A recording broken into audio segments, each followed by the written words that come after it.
அக்கா என்னக்கா இன்னைக்கு ரொம்ப ஃப்ரீயா இருப்பீங்க போல இருக்கு, மொபைல் யூஸ் பண்ணிட்டு இருக்கீங்க. அட ஏமா நீ வேற ஒரு கொஞ்ச நேரம் வந்து மொபைல் யூஸ் பண்ணா ஏன் மொபைல் யூஸ் பண்றீங்கன்னு கேக்குறீங்க. என்ன கடவுளே கொடுமையா இருக்குது. அதாவது ஒரு டைலர் அப்படின்னா பொழுதுனிக்கு தைச்சுக்கிட்டே இருந்தாதான் உங்களுக்கு டைலர் நினைப்பாங்க. ஏன் நாங்க காலையில இருந்து சாயந்தரம் நைட்டு வரைக்கும் நாங்க தைச்சிட்டு இருக்கோம். அப்ப எல்லாம் யாருக்கும் கண்ணுக்கு தெரியாது.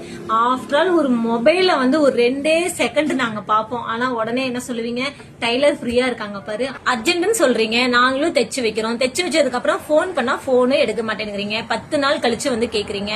இந்த மாதிரி விஷயத்துல எல்லாம் நாங்க உங்களை ஏதாவது சொல்றோமா? அதுக்கு இடையில நாங்க ஒரு 5 நிமிஷம் மட்டும் போன் பார்த்துட்டோம்னா உடனே டைலருங்க ஃப்ரீயா இருக்காங்க பாருங்கன்னு எல்லா டைலரையும் சேர்த்து பேசுறீங்க. இது வந்து எதுக்காக பேசுறீங்க? காலையில தான் கொண்டு வந்து ட்ரெஸ் கொடுப்பீங்க. அது என்ன சொல்லிட்டு கொடுப்பீங்க, 2 நாள் கழிச்சு நான் வாங்கிக்கிறேன்பீங்க. சரி ஓகே கொடுங்க அப்படின்னு சொல்லி நாங்களும் வாங்கி வைப்போம். இதுக்கு இடையில என்ன பண்ணுவீங்க, வீட்டுக்கு போனா அடுத்த செகண்டே போன் வரும். எதுக்குடா போன் பண்றாங்கன்னு பார்த்தா உடனே சொல்லுவீங்க, ஐயோ அக்கா எங்க வீட்டுக்காரர் வந்து வெளியில கூட்டிட்டு போறாராமா, எங்களுக்கு வந்து ஈவினிங்கே வேணும் அப்படின்னு சொல்றீங்க.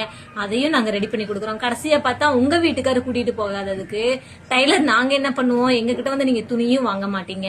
இப்படி எல்லாம் நாங்க வந்து எல்லாத்தையும் அட்ஜஸ்ட் பண்ணிட்டு போறோம். ஆனா ஒரு 2 நிமிஷம் மொபைல் பார்த்தா உடனே கேக்குறீங்க எல்லாத்தையும். நீங்க எப்படி மொபைல் யூஸ் பண்றீங்க? ஃப்ரீயா இருக்கிறீங்களா?